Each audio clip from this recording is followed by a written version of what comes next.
Hey guys, and welcome to another brand new video. In this video, we actually have some pretty big stuff to go talk about over here when it comes to, for some odd reason, AI integration, big major companies basically using AI, and as well as some pretty big Elden Ring news too as well. So a lot of little intriguing stuff going on for PS5 and Xbox developers and people making games, and I'm a little bit not the biggest fan of this. I'm going to tell you guys all about why. So make sure you guys are subscribed with the notifications on, give me your thoughts and comments and everything down below, and of course, let's go and dive on into the video itself.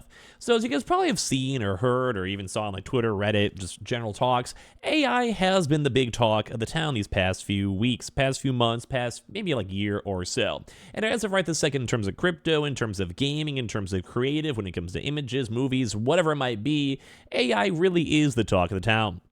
Think NVIDIA, think all these other individualized like AI companies. And right now, I'm going to go give a very hard stance. I do not like the idea of AI being integrated into my games. Now, there is a little bit of like AI in terms of like super sampling and like robotics, basically trying to like, integrate things with super learning when it comes to things are ready in terms of like GPUs, ray tracing, or even things like the PlayStation 5. I welcome some of the more internal software changes, basically taking the pool of data between, say, 1 million people playing through Elden Ring and trying their best to fine tune certain things or integrate like YouTube videos or kind of like suggestions on how to play the game. Whatever, there is a few merits that I'm okay with as long as it's very, very chill. But right now we're actually seeing news from the Square Enix CEO, who thankfully is calming down a little bit on his AI like kind of search, I guess, of trying to figure out how to make it work, but as well is still wanting to integrate AI into their games themselves, and it makes me a little bit on the concerned side. So there is, in my opinion, I'm kind of curious on your thoughts, like before we dive into articles and talks, I could see some merits on AI. I've mentioned this in videos before, like maybe having AI, maybe make brand new world maps, like use that for, say, like a game like a Starfield, and you can maybe have massively individualized worlds, maps, quest lines maybe, or even integrate things like I want a quest where I can go to space. I want a quest where I have to fight aliens. I have a quest where I have to go and, I don't know, like a lot of bosses, a lot of high risk, high reward mobs, quest lines where I fall in love, quest lines where I buy a house, quest lines where I have to go to a brand new village that gets created because we're in Mars. Like there's a lot of options for it in terms of like generative AI. And I'm not sure if I would always like it because sometimes it does average out to like very consistent, very basic, very like you can kind of pretty much guess what's going to happen throughout AI very easily. And that's one of the biggest issues when it comes to life is that if they utilize it too much and they push things too much and they try to make everything too copy pasta, AI becomes rough. Now, once again, there is things that are already being utilized with AI and machine learning, but at the same time, I'm not a big fan of game companies utilizing AI for like a lot of overzealous things. Like you do it for textures and a map that you're never going to see, like a, I don't know, like a couch or something.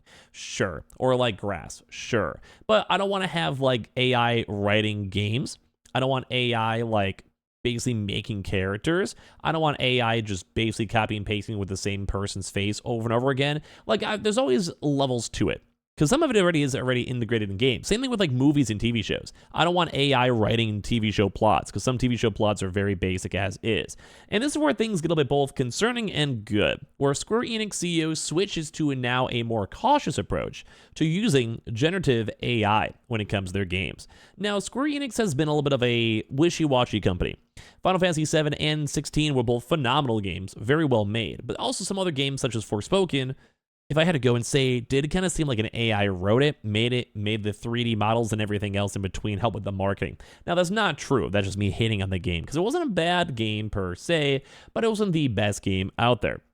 So as at Square Enix shareholders meeting held on June 21st, CEO Takashi Kiryu made statements regarding the company's stance on the use of generative AI technology in creative fields. Kiryu's remarks suggest that he may be changing course to a more cautious and user-conscious approach on the matter, especially compared to some of his past statements. So I'm going to say either way, this is a win.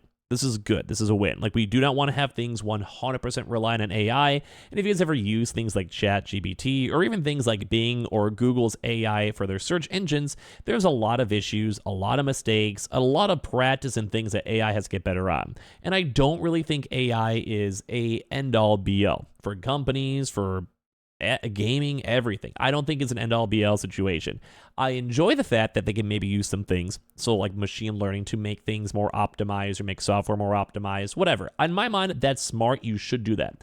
But when it comes to games and creatives, making models, making characters, I don't like the idea of taking the soul out of it. Although, say you want to do it for environments, and you basically have an AI make an environment that's going to just be like a grassy woodland plan, that doesn't really matter at the end of the day.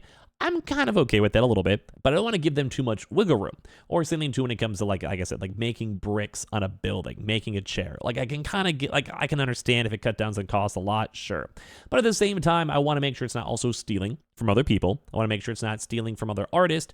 And also at the same time, it's not like shoddy and gross and like, oh, I see the same chair 80,000 times throughout the game. It takes away the soul of games. So according to independent reporter Mishuzi, when asked about shareholders about Square Enix's use of AI and related concerns over intellectual property infringement, Curio responded saying AI itself has tremendous potential, which I could agree, but you have to be careful on how you use it. However, there are also risks involved. We have introduced a flow whereby AI-related tools are used internally only after being properly examined. Curio goes on to explain that Square Enix is proactively utilizing AI technology in fields unrelated to creativity, which is exactly what I just bitched about and complained about, because that's what I don't want to have. But at the same time, over time, people may go and have issues with it. Some people may go and have problems with it. And some people may go and say, let me go use creativity-ness and just take away the soul from games when it comes to writing, when it comes to storyboarding, when it comes to like lore, whatever. And I don't like that at all. It's a very, very not good vibe. On the other hand, when it comes to the use of AI in creative fields, Curio comments that he is aware of the matter being extremely delicate, which if they said anything otherwise, they'd get such hate. And he'll stay in tune with public opinion going forward.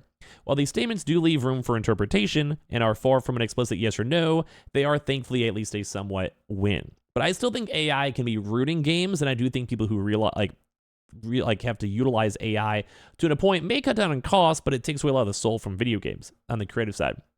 In his New Year's letter from January 2024, Curio stated that Square Enix would be aggressive in applying AI and other cutting-edge technologies to both our content development and our publishing functions. He also opinioned that generative AI has the potential not only to reshape what we create, but also to fundamentally change the process by which we create, including programming.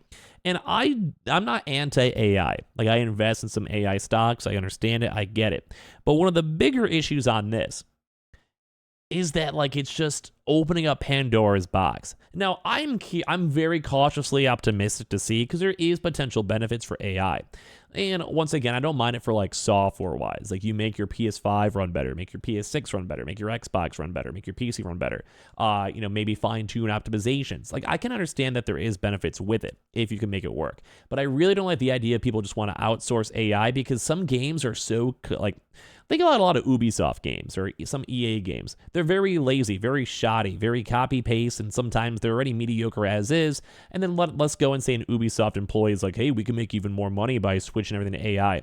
More people lose their jobs, the gaming industry suffers, the games become more copy-paste and probably more mediocre, and it's just one of those things that's very, very scary to open over time.